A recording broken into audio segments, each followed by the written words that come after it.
you are going to sleep better tonight knowing you have a state climatologist. Those of you who have reserved judgment, that's perfectly fine. I understand, basically, let's see what happens in the next half hour or so. So I should speak into here in case there are some folks accessing us virtually. Okay, this is the poster child for this summer, right?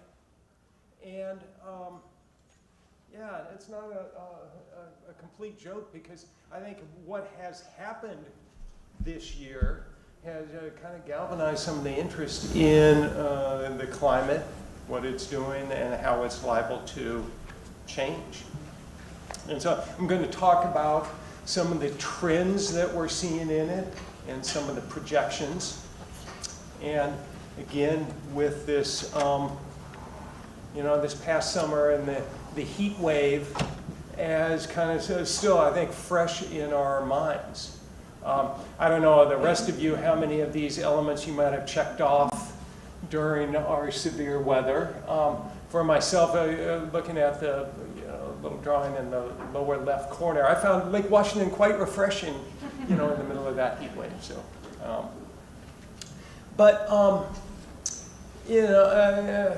no laughing matter. And in particular, there were something between BC, Washington State, and Oregon. There were something like 800 heat-related deaths, the vast majority of those in BC, but there were over 100 in Washington State, over 100 in Oregon. My understanding is that the number of fatalities with the agricultural worker community was relatively low. Certainly a documented case in Oregon, and I believe there was one in Washington State also. But while you might not be able to see it here, this is a map of the hottest day in eastern Washington. That shows the lower Yakima Valley and parts of the Columbia Basin, kind of near the Tri-Cities and so forth. And you see some temperatures there, 115 up to 119. And coupled with that, especially in places where there was irrigation going on, that much more humid conditions, you're having dew points there in the 60s. The combination of temperatures, air temperatures of 110 and dew points in the 60s, bright sunshine, not much wind. There's something called the wet bulb globe temperature that is found to be really related to heat stress on humans. And it was getting into the critical level during that day, in which OSHA regulations say if you're doing moderate activity, outdoor work, you should work at most 15 minutes out of the hour. And there's got to be plenty of shade and water and all that sort of thing.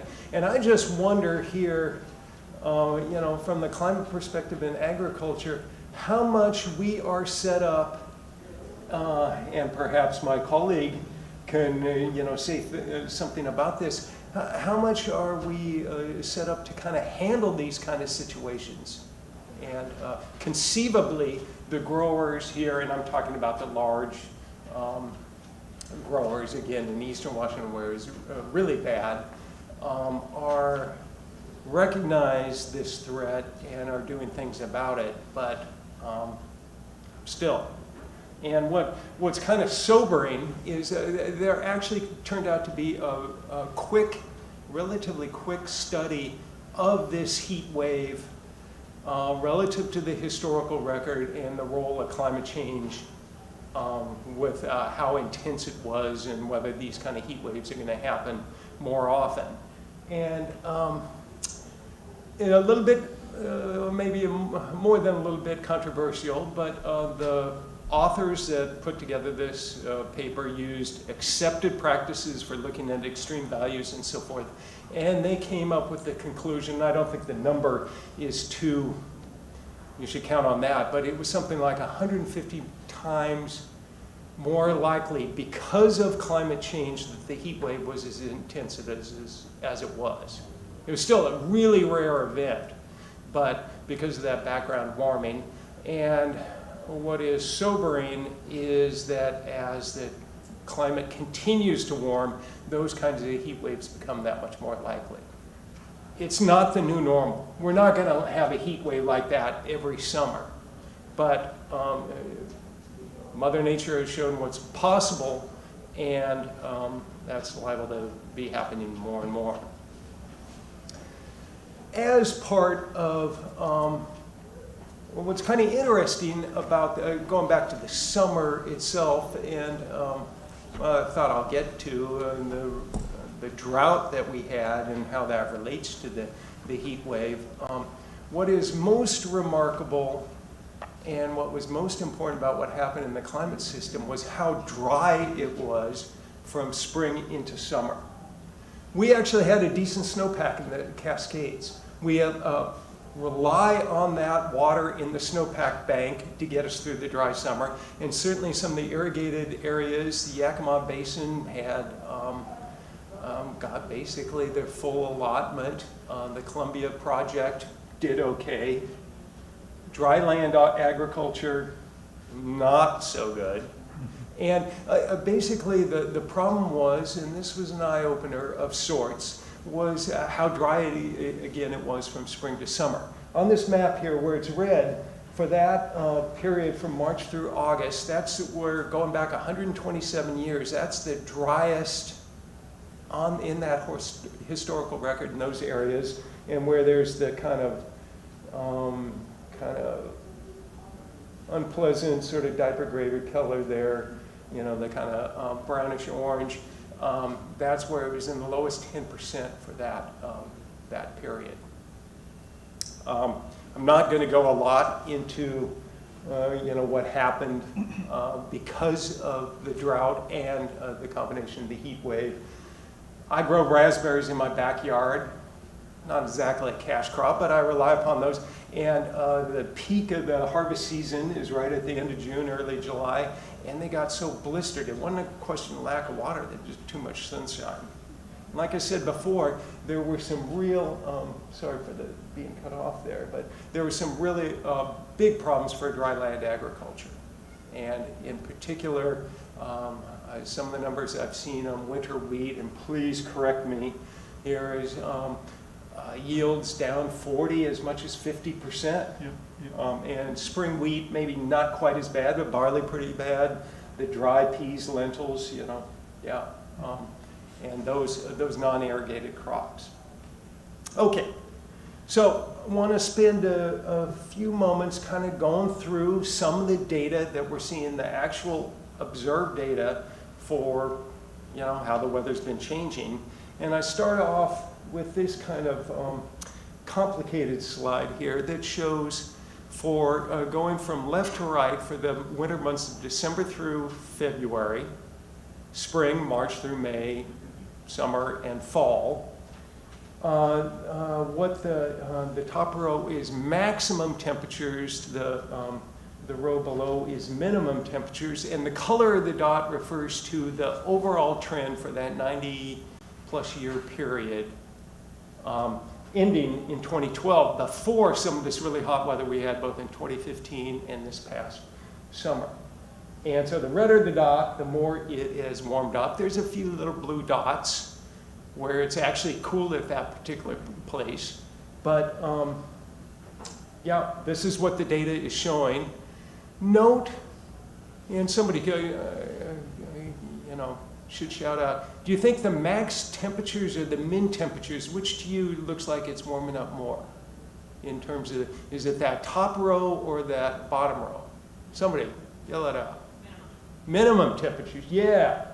And that has some important implications, right?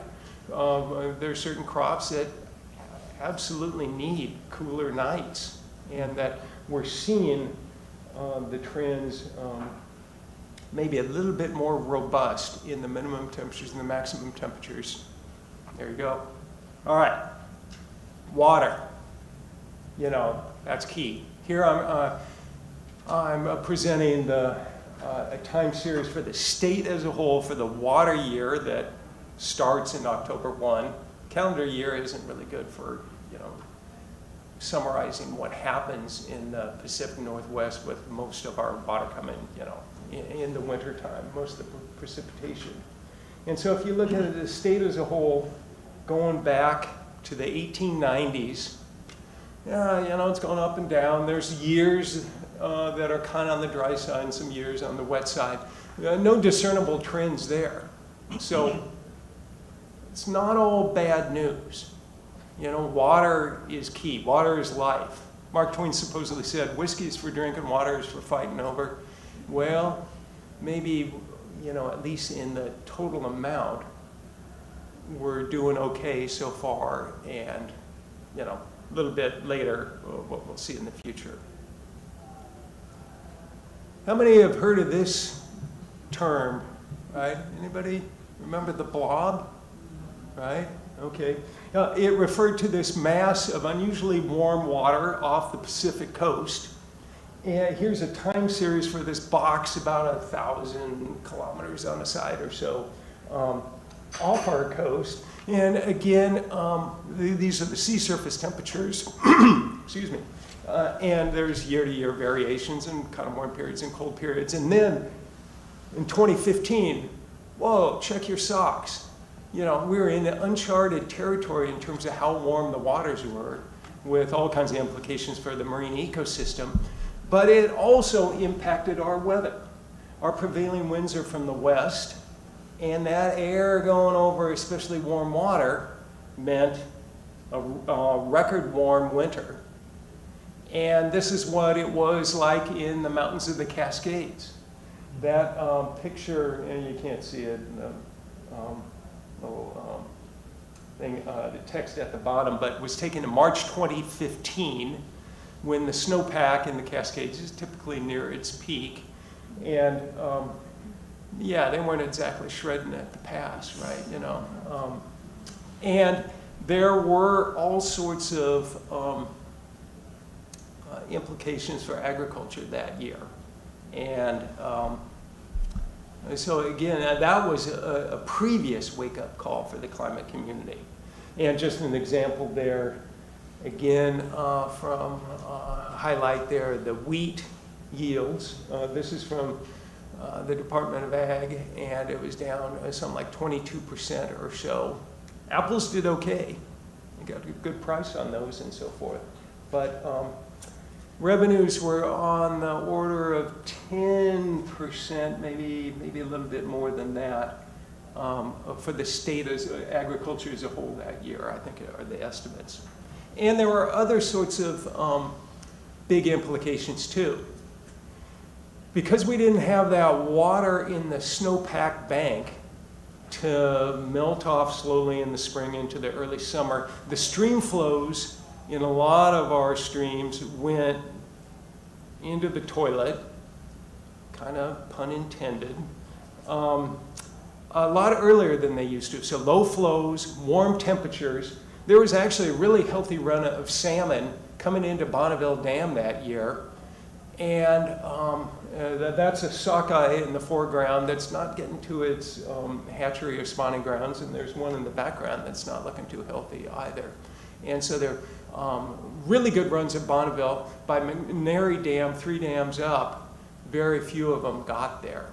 And so this is another thing that we're gonna probably be seeing more of, and I'm gonna bring it up again, but that idea of the tension water wars, and water for agriculture, water for hydropower, water for our freshwater ecosystems, recreation, you name it. All right, another trend that we're seeing. One size doesn't fit all, but in many locations in the Cascades, we are seeing declines in winter snowpack. It's getting warmer, and like I showed you, winter, it's getting warmer most places, and some more than others. About the same amount of precipitation, and so what that means is that except for at the very highest elevations, a greater proportion of the precipitation has fallen as rain versus snow versus in the historical past. And so that's Beaver Pass up in the northern Cascades. This is how much water if you were to melt out that snowpack on April 1, would year by year going to the 1940s or so.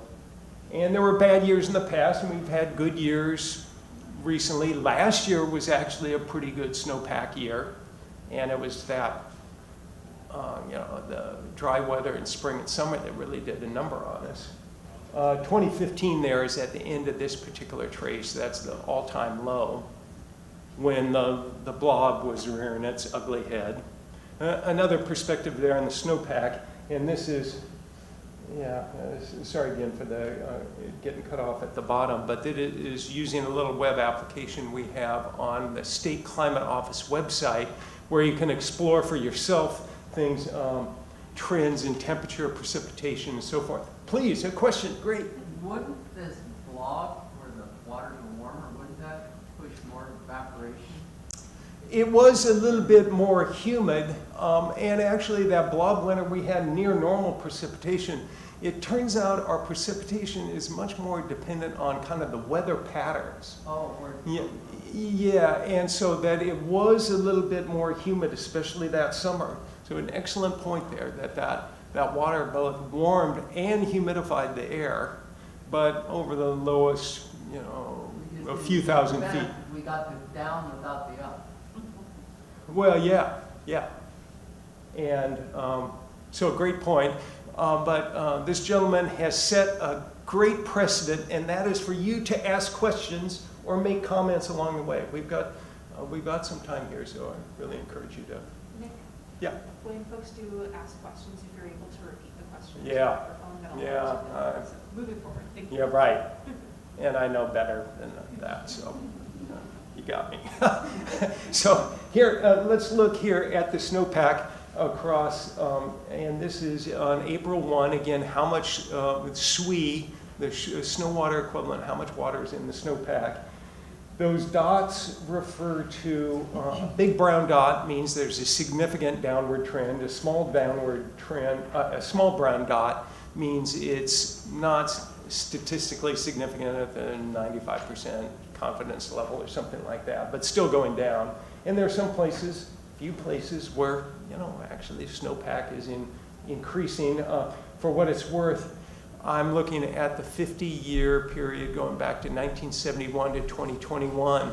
But with this app, you can set for yourself what year range you want. And then if you click on one of those dots, it brings up the time series. And so you can see for yourself. All right, let's go back to summer and the hellish, fire and brimstone, whatever we endured this past summer, right? Seven plagues. Yeah, that's right. So here again is a time series going back to the 1890s based on observations, station observations. I picked out the climate division for the Columbia Basin, the low elevations in eastern Washington. And you can see, variability. These are average temperatures with 2021 setting the record. Woohoo! Yeah, we're number one, right? All right, so that's average temperatures. Definitely an upward trend. Let's again look at minimum temperatures. And there, what I think you should see is that both the trend is greater and the variability from year to year is less. And so that climate change is that much more robust in the minimum temperatures. And all the implications there, if, wine grapes. I don't think a lot of great Cabernets come out of Mississippi where it's so hot at night, that sort of thing. And so I'm pretty sure we're not near some of the thresholds there, but still it makes you wonder. All right. A few more goodies here. Humidity, as this gentleman said here, what are we seeing in terms of trends there? And what I like about this graph is that it is getting more moist and it is getting more dry at the same time. So what the hell am I talking about, right? Well, it depends what you look at, whether from the relative humidity point of view, which is the top trace there that's kind of in purple. If you look at the last 30 years, it's kind of mostly going down. Our relative humidity is going down in percent. But the blue trace, the absolute humidity, is just how many per kilogram of air, how many grams of water vapor there is in there. That's actually going up. And that's kind of part and parcel with the warming we're seeing in water vapor is a greenhouse gas and why our summer nights are warmer and so forth.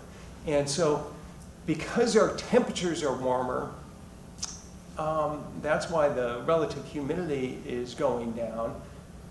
But, you know, not every year, but there is that downward trend toward the end of the series. And at the same time, the absolute amount of water in the atmosphere is going up. And so depending on the application, one is more important than the other. The lower the relative humidity, the greater the vapor pressure deficit, and the more water is being pulled out of plants, the greater the evapotranspiration and so forth. So that relates to demand, but how warm it is more related to the absolute humidity. Was that primarily from blocking radiation into the night sky? Infrared into the night sky? Yeah. With the greater absolute humidity, the water vapor is a greenhouse gas, and so that emits long-wave radiation, thermal energy back to the ground, and it's kind of why we see in tropical areas it doesn't cool off at night as much as in deserts because it's so much more humid. And so this is not cooling off as much because it's a little more humid, and from the point of view of the absolute humidity. Just, you know, how is this being played out? You know, some of these things. An example of Ritzville, about halfway between Moses Lake and Spokane. Here I just have counted up, did this a few years ago, so it hasn't been updated, but how many nights in summertime, of course, that the temperature is above 60 degrees Fahrenheit for the minimum temperature. That's the red trace. And there, you know, in terms of, you know, conceivably these extremes, these events are more important than mean trends. I don't know. Recently there has been an uptick, but there were times in the past in which there were a lot of hot summer nights. But another thing we're seeing, kind of like with the winter warming, is that blue trace there, how many cold winter nights there are with temperatures that get down below 15 Fahrenheit. And for some of the pests of agriculture, you need that cooling at night to keep their populations down. All right, back to summer again. And I showed you a trace of the precipitation for the water year as a whole. You know, no real trends there. Here's just for the state as a whole for the period of June through August, those months. Same sort of time series going back, over 100 years. And I've highlighted there our last 30 years or so. And yeah, what do you see? You know, not every year is dry, but the trend is down. We don't actually know if that trend is going to continue. We might have a few, wet years coming up. But I'm going to show you a little bit more about that. Less cherry cracking, for sure. Mm-hmm. Well, yeah, not all bad. And in places where you might have enough water, hops, you don't want it humid or, a lot of rain on hops. They need both water and, dry conditions. All right. But what it does mean is the interactions, and there's a lot of recent work about this, between drought, lack of precipitation, low soil moisture, and hotter temperatures. If you have a dry landscape, the sunshine in the summertime heats up the ground and the air temperature is right above it, rather than evaporating water from that on the soil or transpiration from the plants. So there can be some feedbacks of that sort. I'm going to race ahead, and I just want to have enough time to show a little bit in terms of the what the climate models are projecting for the climate into the future. But here, that idea of evapotranspiration, this variable potential evapotranspiration isn't the actual amount of water coming out, but it's the energy involved and related to how dry the atmosphere is and the relative humidity. And for 5 places in eastern Washington, some work I did a few years ago, can see that evapotranspiration going up. That means demand is going to go up. 2021, when you average those 5 sites together, is kind of uncharted territory. And so we're seeing more demand. All right, so just real briefly, I'm not going to try to convince you that global warming is real. You know, this slide, you know, makes my case for me, right? Okay. And apologies if anybody's not, I'm not really sorry if anybody's insulted. You know. Anyway, I got to say that. So, all right, what are the models saying in terms of temperature and precipitation? What I have here is temperature on the left, winter on the top, November through March, arbitrarily, summer on the bottom, June through August. Precipitation on the right, little numbers you can't see. You know, warming both seasons, okay. A little bit muted toward the coast because of the moderating effect of the ocean. But one of the messages I want to get across there, wetter winters, these are the climate models as a group, what they're showing, and somewhat drier summers. But more, the additional precipitation in winter is greater than the decrease in summer. I'm going to skip this one. We're also looking at lower snowpack in the mountains. Remember the blob year? I was showing you that picture of Snoqualmie Pass. Maybe not so much in the next few decades, but that lower trace there shows that Stampede Pass at about 4,000 feet in the Central Cascades. How much water we expect in the snowpack by the 2090s. And so the top trace there is kind of the recent historical climate. For a few decades, the variability is probably going to be overwhelm the climate trend signal, but by the time you get toward the end of this century, there seems to be no stopping it. All right. David Horsey does some great cartoons here. And, you know, there's, we're going to have, because of a La Nina winter, we're probably going to have a decent snowpack this winter. We've had some cool weather already. And so people kind of conflate these kind of long-term trends, you know, but they remember what happened yesterday only. And so global warming is real. And what we really have to grapple with is getting back to Mark Twain's, you know, quote or something, is all the kind of stakeholders with competing interests here. That and how do we, you know, nobody's going to get everything they want. That can't happen. So my takeaway points here. The observations are showing warming around here. Climate change is not just an abstract idea, we're seeing it here. Admittedly, with plenty of variability from year to year. The climate models, with all their warts and uncertainties and so forth, as a group, are suggesting it's not absolutely certain that we'll have wetter winters and drier summers. And so the kind of getting back to what that third point, which I kind of mentioned before, it might be more of a timing issue. Too much water in winter, you got to leave room in the reservoirs to account for the floods, but then you're not holding the water for the dry summer, you know, so what gives?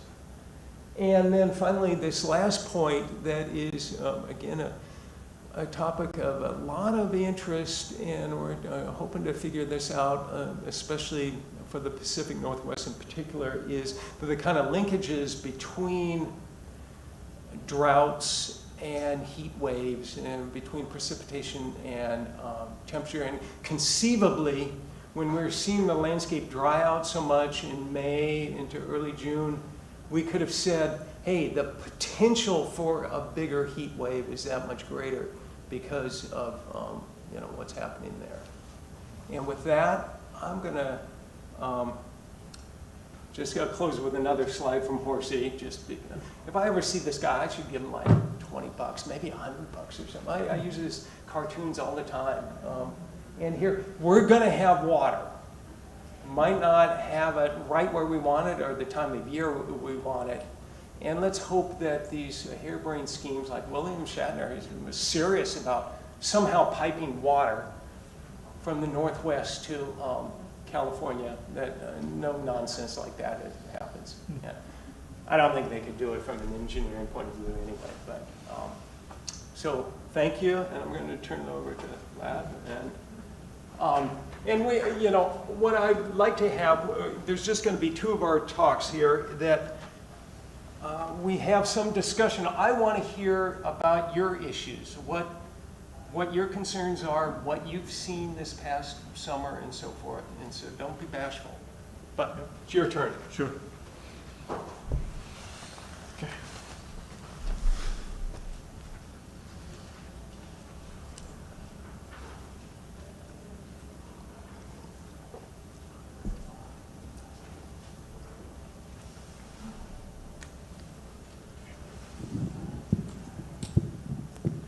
Okay, so Nick, thanks. It was quite a good presentation, and I think I should use some cartoons like what you do, but I don't have many. I'll share them with you. No Sure. problem. Again, for next few minutes, I want to share a few things about Ag Weather Network. I don't know how many of you know about Ag Weather Network that we have, and I want to talk about that and how do we measure weather and how it's being used by the stakeholders and such, right? You might have seen in the state of Washington, right, we have about 200 weather stations across the state, and the number is growing. I have some slides I'll show. The growers again are putting a lot more stations. Last couple of years, we have 200 of our own and 200 of grower operated stations coming in, and that data is coming and all those things. So again, I'm low-code. I'm with Washington State University. I'm the director for the WSU's Ag Weather Network, and let's talk about weather, right? So again, our mission is to collect good quality data, weather data, site-specific weather data that you can use for some decision support on your farms and are related to worker health and safety and livestock and such everywhere there. So our mandate initially, Ag Weather Network, it started at WSU Prosser, Central Washington. We were serving tree fruit and grapevine industry there, and with revised mandate, now we're supposed to have the stations all over the state in each of the county that we have and measure weather better, and that's what we are doing now, right? In terms of the stations that we have, you can see we used to have what is called Tier 1. This is a legacy hardware that we use from Campbell Scientific. Those were the stations. We used to have about 130 or so. Now we have about 100 of those Tier 1 stations across the state. The Tier 2 is what we call all-in-one weather station from Meters Group. They're easy to install, maintain. And last couple of years, we're seeing a lot of those. We have 79 of those stations across the state. And again, because they're easy to install and maintain, a lot of growers are also installing those type of stations in or near their farm. And you can see Tier 3, that is what we call private network or stations. Those are mostly those all-in-one stations, 115 in the last 2 years. Yes? How do we get information to growers about possibly installing weather stations in their properties if there's someone lead them to, if they're interested in that, or? Sure, the question is how do we get information about installing the weather stations and such. Yeah, I have some slides on this. Yeah, definitely. And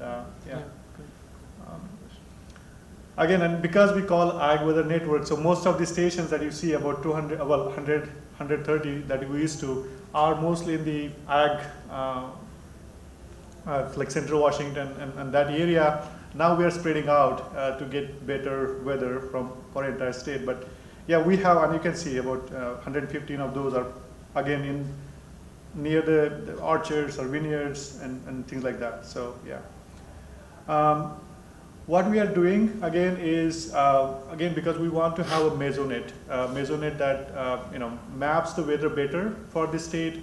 So we are kind of transitioning from the tier 1 to these towers. These are 30 feet towers, and I have a slide on that one. So we want to have 100 of these towers throughout the state, and they kind of get the weather for 15-mile radius. If there's not much elevation change, if there's elevation change, then we have to supplement that with tier 2 and some of those stations there, right? So we are working on that one. So again, just like the state climatology office, our on team, we have 3 field meteorologists who install and maintain this hardware that you saw. We have 2, one is system analyst and one is weather data scientist. One, of course, we want to push the data out every 15 minutes that is going out to stakeholders, and so we maintain the active portal. I will show some data there, and we also do a lot of QA/QC on the data that we collect. And so we have the programmer who does that. And I'm showing the blank slides there because we used to have that position, and we have, because of the job market that is there, folks are moving. And so we are in the rehiring phase, and of course we have coordinator and some other folks to run the. We buy a lot of hardware, so we spend a lot of money, and so we need to reconcile those P cards and all those things. So the support staff is also there, right? So as I mentioned before, right, we have this legacy tier 1 network, 118 stations, or well now 100 stations, but our goal is to have something like this, the towers, right? The towers are better because they represent a little bit wider area, and again for growers, we have the weather at 6 feet and 30 feet, so the inversion scenarios are better mapped, so you can do frost and some other mitigation that need to happen in high value crops like berries and apples and such. You can use that data a little bit better, right? Again, on these towers, we are hoping to have what is called air quality sensors. You probably know there's a rulemaking going on that if the air quality is below certain, above certain threshold, then worker cannot be out in the orchards and vineyards and such, right? The issue that we are facing is most of the air quality sensing is done in some of the cities or towns, whereas the workforce need to be in the orchards or vineyards, and there are not many air quality sensors. And so our hope is that as we rebuild our network, we have these air quality sensors there, and so that data again flows out every 15 minutes or every 5 minutes down the line, and then the growers, farmers, the workers can look at this data and then better allocate their time and resources to some extent. So this is what we used to have, tier 1 legacy hardware, and we are trying to move to the tower aspect there. This is tier 2 that I talked about. Again, it's a very simple all-in-one weather station that easy to install and all those. And then I mentioned that there is a lot of interest from the growers to have these private stations, right? So the way AgWeatherNet works with the growers is we have 2 approaches. One is the common good is always better, right? So the goal is you can have your station. It costs about $4,500 to install, for example, one private station. You can keep the data with you. That's a private station, private data we call 3B. But a lot of growers have that data flow out for greater good. And then that data is coming out, and then that data again is shared with the entire state stakeholders. And so anybody, your neighbor, other folks can use that data for addition support and such. So again, we are facing a lot of issues.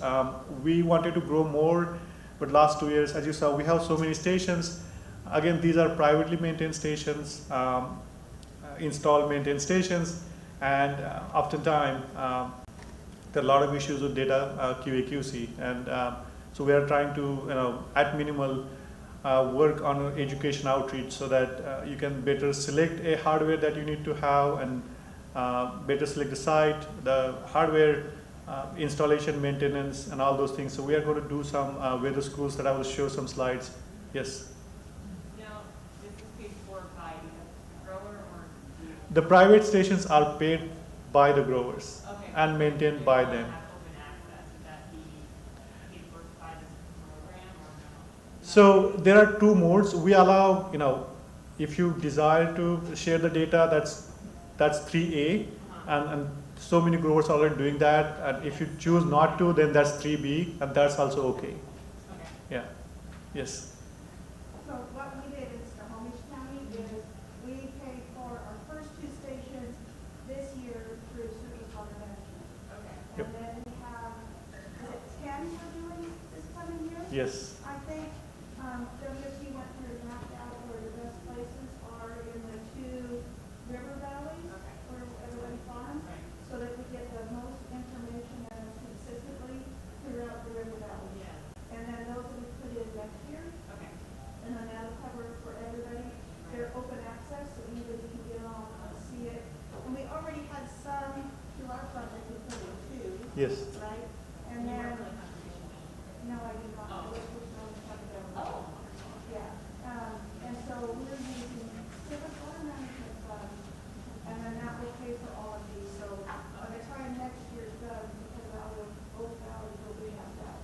Okay, yeah, And so, I was just curious because I think I have, I work for Department of Agriculture and Washington State, and I have growers that would definitely be interested in this, but Sure. I think that cost would probably deter them, so I just be trying to find ways. Yeah.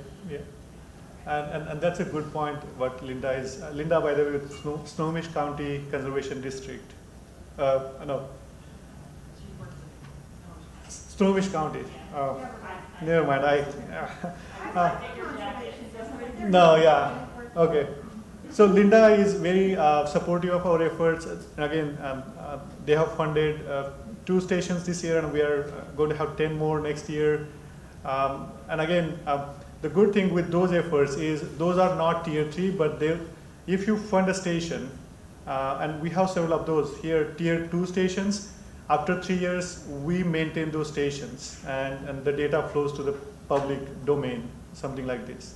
And already like Snohomish County, there is a Skagit, Whatcom, we have several of those folks, and also conservation districts also funding some of these stations as well. Yeah. Have you ever considered funding them based on like receiving a grant from any sort of organization so that we can fund some of these weather stations for growers that might not be able to afford it, but that might be in critical areas that we want to kind of look at? Yeah, we are looking into some grants, definitely, and Because I know Department of Ag has specialty crop lot grants that would be relevant. So, sure. No, thank you. Yeah, Yeah. we'll be looking into that one. Definitely, our hardware that you saw, that legacy stations, right, is a lot of moving parts there, and we want to transition to towers and the tier 2 that is all in one station. We want to improve the way we quantify our rainfall with the tipping buckets. We want to go to weighing scale. That's like a better quality rain gauge and such. And Linda, again, we are trying to get funds from the floodplains by design to have what is called localized hydro micronet that quantifies the rain, snow, and then some soil attributes. Yeah, and some similar model can be worked out in other counties and such. Yeah, so yeah, yeah. Okay. So great. So in terms of the data usage, right? Again, we collect the data and then we distribute the data out after doing QA/QC, right? And we have about 13,000 registered users that access our web portal, and we don't charge any fees. You can just go to our web portal and just create your account, subscribe to any station that you want to, and the data and alerts would come to you based on what stations you have subscribed to, right? We also do like a weekly outlook. We used to do 2 outlooks, Monday and Friday, but staffing issues, we are doing just 1 nowadays, like just every Monday. And then since last year, we are doing what is called spring frost forecasting. That for Yakima zone, and then Wenatchee, Okanagan, some of these zones where there are a lot of tree fruit and berry crops happen, frost is a big issue, and so we are doing the frost forecasting every day through the spring months, and that's a lot of efforts that we do. So in terms of, again, data access, you can see here, early spring, when the frost season is there, or the summer months, on average we get about 50,000, but in these months, some of these days we have seen about 100,000 folks just looking at our data on a given day and decide on management strategies or mitigating strategies for frost or heat stress. Of course, we were more focused on collecting data, and then we of course share the data to some of the entities through API internally, and some of the data was displayed, but we are realizing that a lot of folks, and you can see here, we are going away from the computers and having mobile devices and such, right? So 50-50 split there, and then growers are looking this data from 4 o'clock in the morning up to 10:30 in the nighttime. So we are developing a lighter version of our web portal where you don't need to see a lot of things, but just the data. And that, you can again, if you're a registered user, you will get these stations displayed there. If you're not registered, you just need to pull that station using the link that is there. So you can have as many stations that you want to see the snapshot of the data, because growers always want to see station near their orchard and go in nearby orchards and things like that. Again, if you like to have a graphical view, you can just click on the corner here for a given station, and you can see the graphical trend for last few hours, how the wind and temperature is changing. You can activate, deactivate any of those, by the way, there. And then if you are a table person, just clicking on the corner there, you can just convert that graph into table and such, right? So that you have choice on how you want to see the data, right, to some extent. And that being said, again, this is a lighter version that we started to develop early this year. And again, we want to go where Oklahoma Mesonet is, where we want to work with National Weather Service and some other stakeholders who collect and better represent the data, to have, even on the web portal, how the statewide representation of how things are changing every 15 minutes, and how these graphical plots for every weather parameter that we measure. Again, it's going to take some efforts, but we're going to go there, right? In terms of another entity who uses our data is the National Mesonet program. So all our data that we collect from all these public stations, it flows to the NMP program, National Mesonet program, and that goes to NOAA, and all the forecasting and everything that you see for the Washington State, that data is used in the back end, right? So that's why we need to have this Mesonet and have this ag weather network for the state, right? Again, all the weather predictions, any warning, emergency things that need to come out, in the back end, our data is used by the stakeholders there.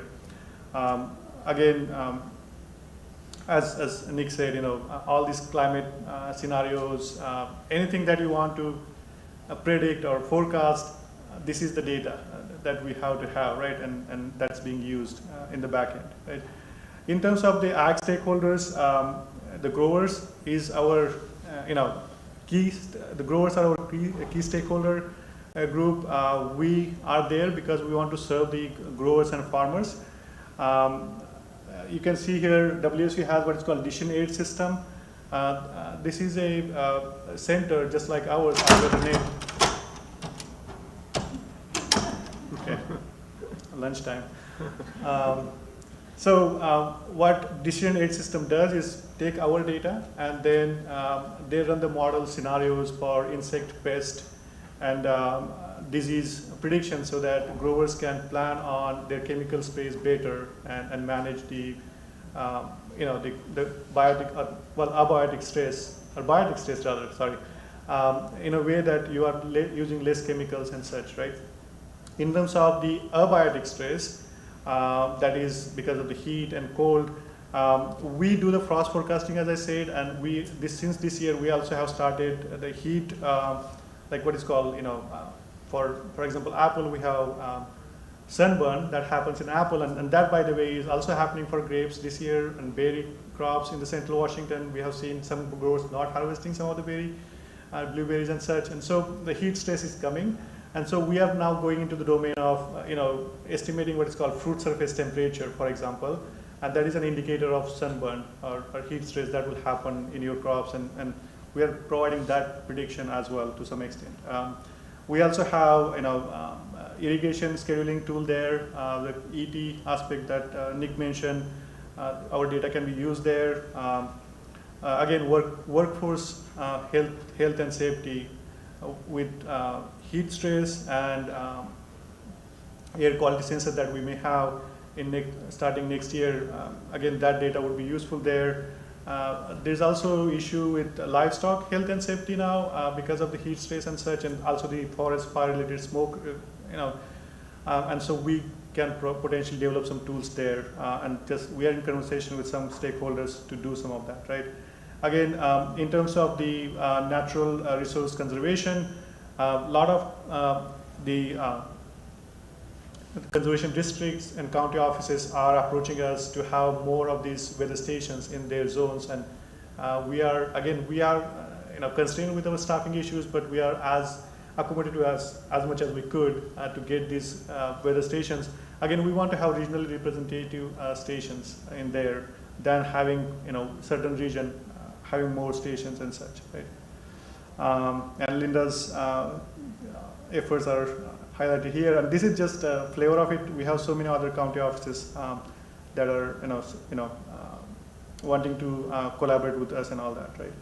So in terms of again data usage, you can see the frost forecasting that we do for different zones every day in the spring.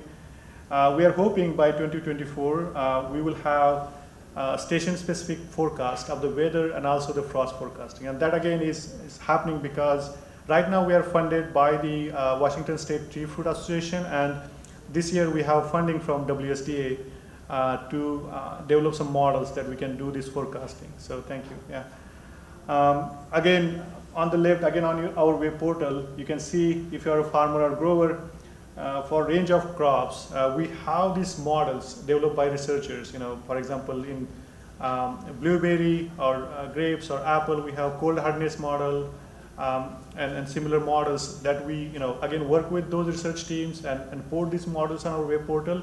So data is flowing from our network, and every 15 minutes these models are updating there, so grower can see real time how they need to mitigate some of these losses that are there. Again, as I mentioned, the heat stress in apple is a big deal, and this year in particular, right, late part of June and July, early July, we had, we didn't anticipate the sunburn is an issue a little bit late in the season when fruits start to color, but in apple, this year the heat came early and there are a lot of issues that growers had, and so we were trying to accommodate that request, and again trying to have this beta version of the FST model that growers can again use and mitigate the crop loss there by activating the evaporative cooling and some of those techniques there. Last few slides, again we have a range of projects. We are key, my research group in Prosser, Prishnack Group, and then AgWeatherNet. We are key part of several grants that are funded to WSU. We have $20 million Ag AID Institute, where we are trying to bring AI to the ag, and then again using this data and some models that I mentioned, we want AI team to develop AI-driven models that represent better scenarios and help growers to better manage the crop in terms of frost and water and some of those things. Linda, she's organizing session tomorrow on the 5G resiliency project, and there also we are part of that project. We are part of the Tree Fruit Commission funded Smart Orchard project and several other projects that in coming years will have some products that we will develop for the growers, grower community, right? And again, as I mentioned, right, we have the Mesonet that we maintain, and then you saw like 112 of those private stations, and there's a lot more. We call that as a micronet because those are grower installed maintained stations, right? So we want to have meaningful integration of this micronet with our Mesonet. To some extent, the issue is how much we can do on our own, right? At minimal, what we can do is educate, and so in such effort, in next February, we are going to have our first weather school for the state of Washington, and there we are going to have in Mount Vernon, Prosser, Pullman, and Puyallup. I think Puyallup is not there, Wenatchee. We are going to have some of our field team members there, and depending on who is speaking from where. But we are going to have this weather school for a day, where we are going to talk about, again, what Nick did, and potentially we'll have Nick again there, talk about the climate, and then more so educating the stakeholders about how we collect the data and how we distribute the data. If you want to install your own station, we want to talk about some of the sensing principles, what kind of sensors you should select, what kind of, where do you install those weather stations to get meaningful data, the site selection, the installation of sensors, some issues with the inclination, all those things, and getting good quality data. How do you install that sensor, some of the data QA/QC issues. And also we want to have the private industry, the major players who offer this hardware there, so that you can see that the variation in the hardware, the price point, and all that, so that you can choose what you want for your, that can serve your needs and all that. So that's happening on February 4th, if you're interested. And it's like a one-day event to some extent. We start at around 8 o'clock and close the day at around 4:30ish time frame. I think this is last slide.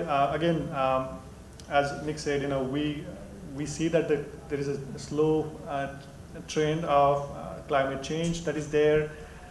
We want to work with, again, Nick's office, University of Washington folks. We already have some collaboration with OSU and University of Idaho. We want to increase the collaboration to do better research so that we serve the community and also do better education, outreach efforts there. We want to work with private industry so that their hardware and such can be meaningfully integrated into our network. We want to work more closely with conservation districts, how these hydromesonates, what Linda is supporting or planning to support us, do more of that in coming years. Again, we want to work with regional offices of National Weather Service so that some of the data products that they develop can also be pushed out through our web portal to some extent, right? In terms of new initiatives, as I said, we are hoping that all our Tier 1 towers in coming years will have the air quality sensors there. We also desire to have, right now, each of our station, Tier 1 or Tier 2, we have soil moisture and temperature sensor at 2-inch and 8-inch. We want to go a little bit more depth as prescribed by National Soil Moisture Network, so that data can help on drought prediction scenarios and all that to the at a regional and national scale, right? And I mentioned about hydromesonate, and we want to again do a little bit more extension outreach so that you have your own station if you desire to, and collect meaningful data for any of those scenarios that you want to get decision support, right?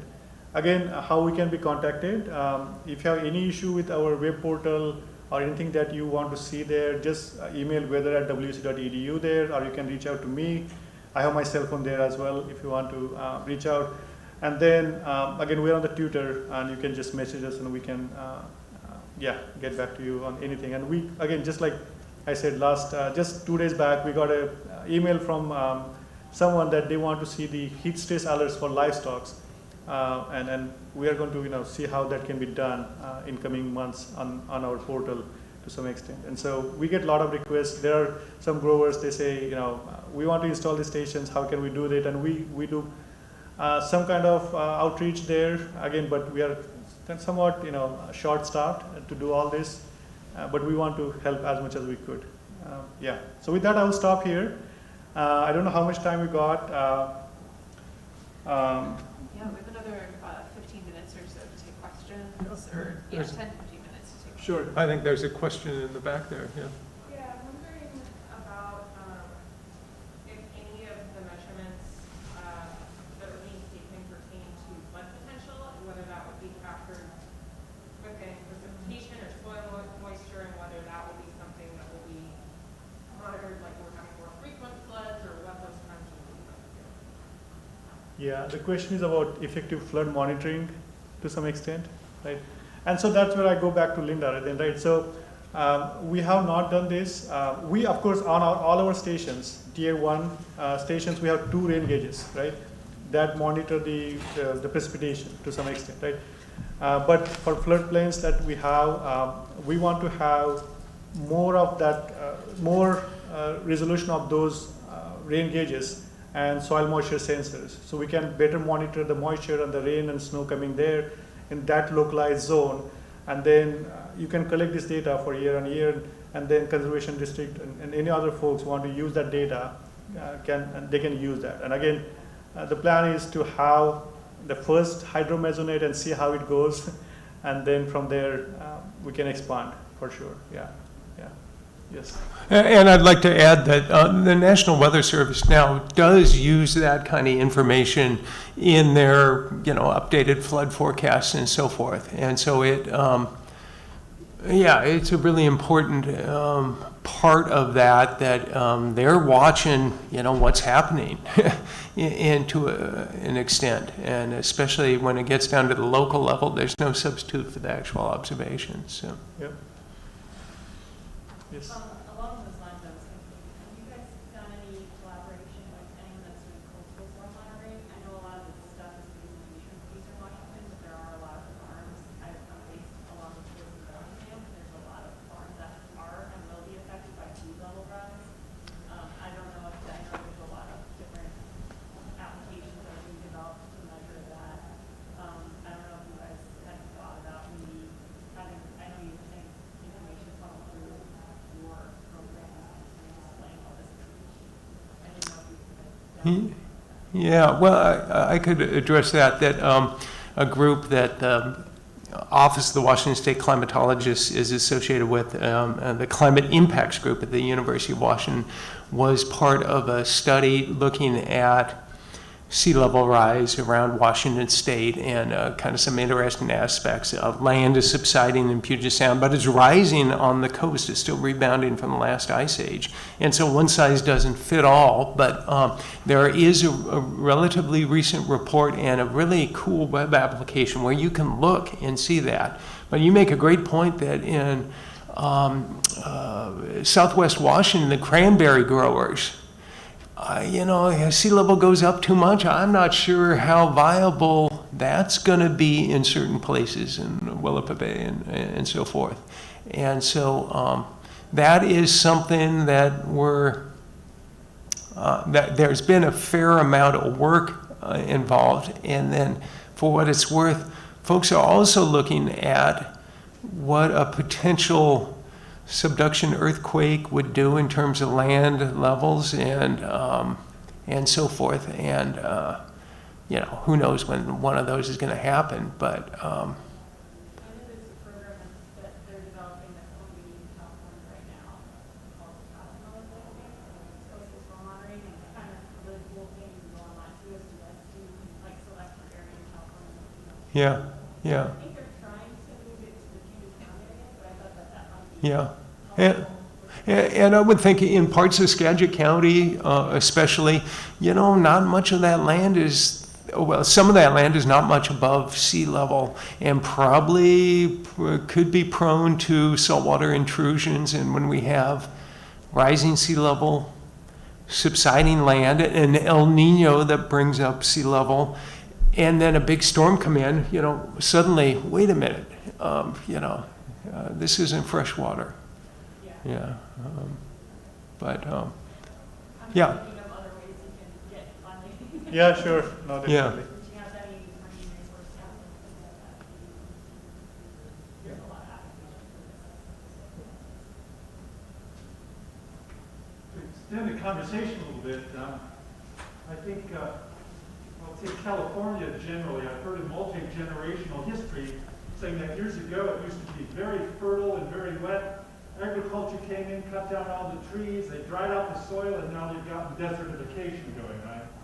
And so it looks like a lot of your data collection is geared towards the annual production stakeholder, right? The local farmer, is he going to get his cropping this year?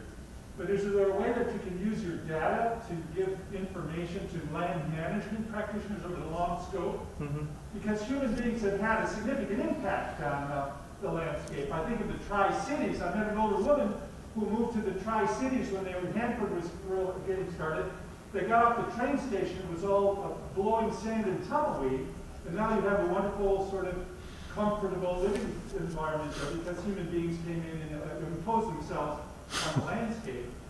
So there is, of course, microclimates on the west side is kind of the story, right? Mhm. Whether you're in the convergence zone or you're not, or the wind flow through the passes, your elevation, your sun exposure, all of these factors.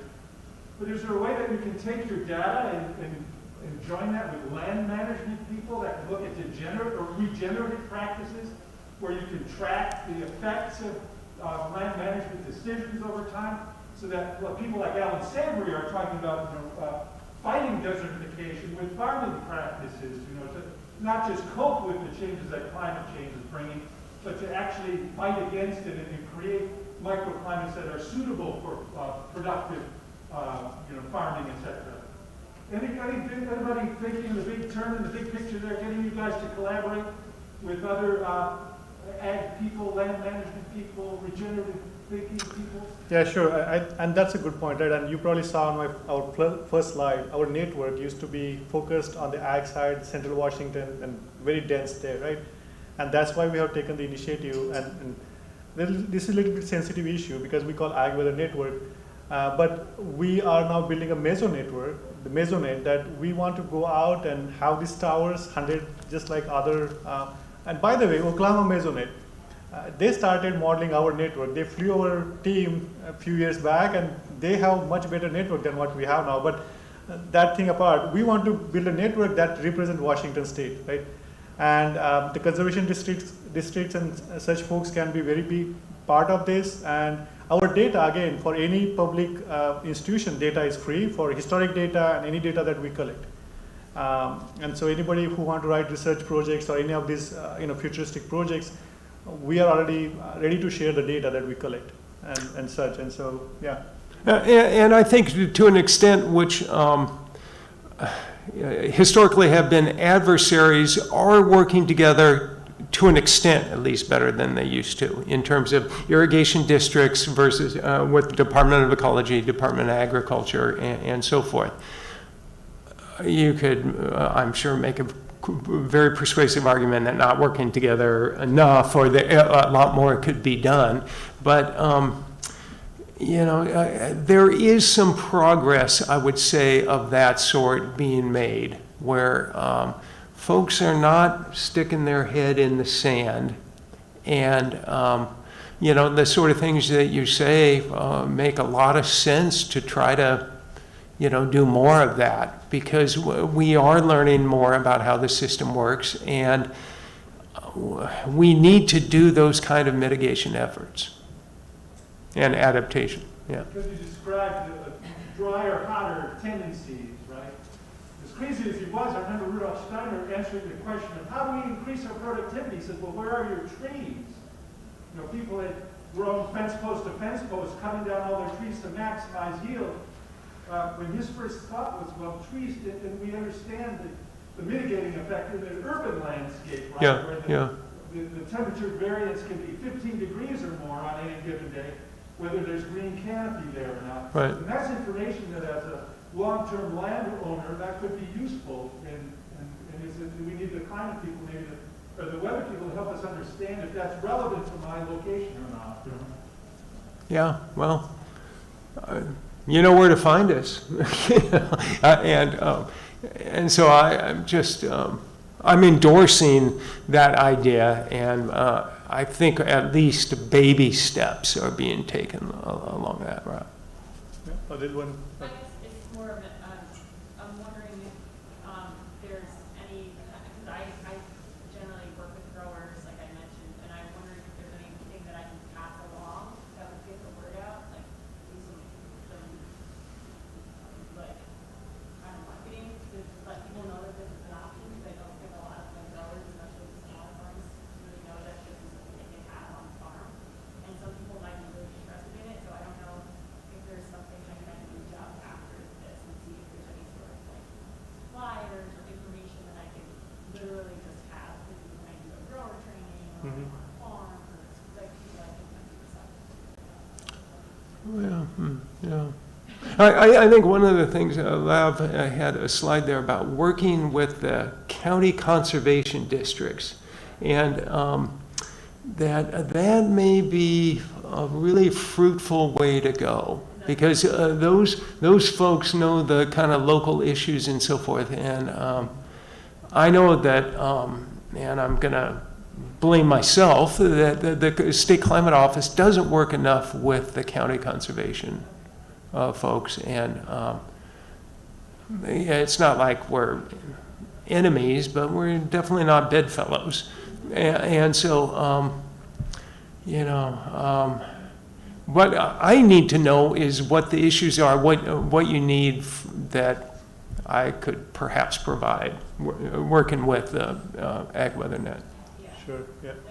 Yeah,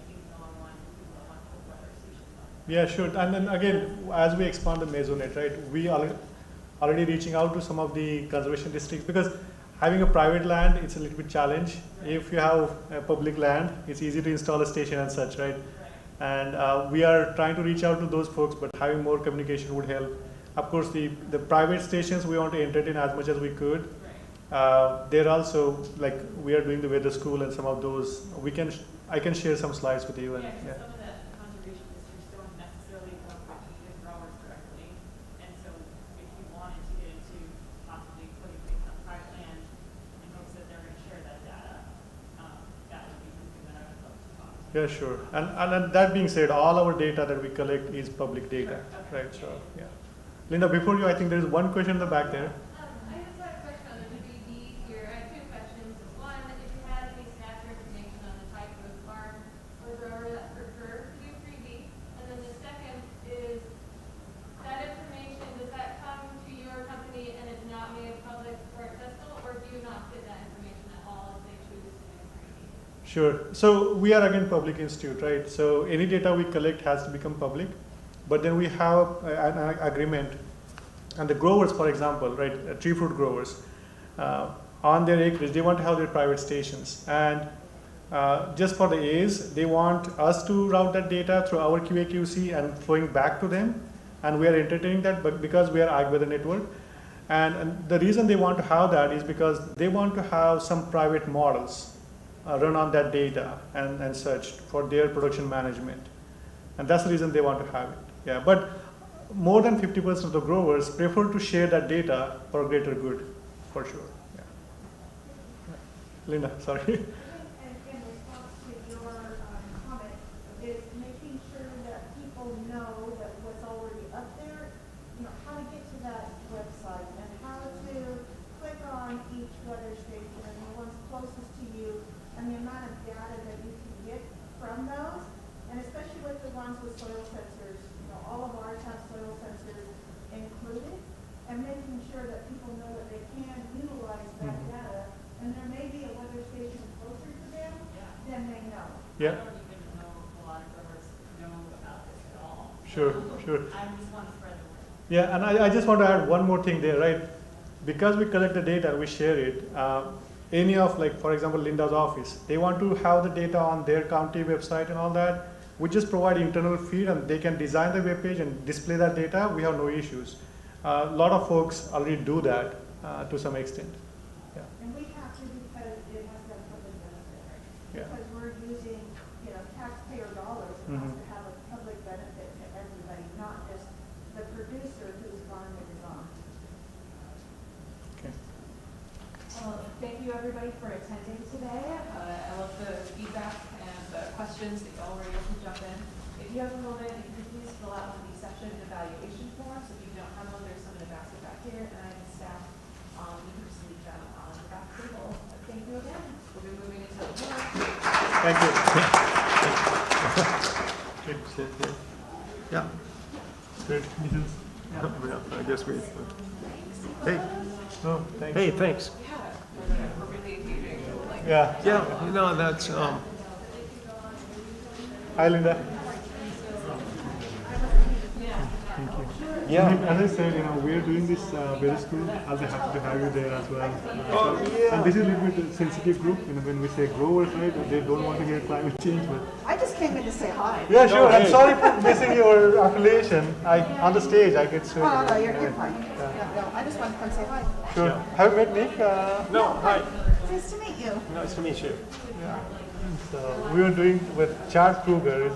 Yeah, The I one. thought Chad was gonna be here. Yeah, and he couldn't be here. So he was the one to say, hey, love, you should put something here. And then we were looking for speakers, and I said, let's go to the state climate office. Yeah. I've known Chad for a while, and we spoke together at the Puyallup place. There was Yeah. some sort of, I forget what it was, a couple Yeah, of he years does a lot ago. of extension outreach, so Yeah. I'm sure it's one of those. But, events. Yeah, and what you mentioned about, climate change, and, obviously that's a political issue and so forth. But I've spoken a few times to the Washington Potato Commission, and that's by no means a liberal group of Yeah. individuals. Chris Boyd. But I showed them the data, and they're not stupid. They go, well,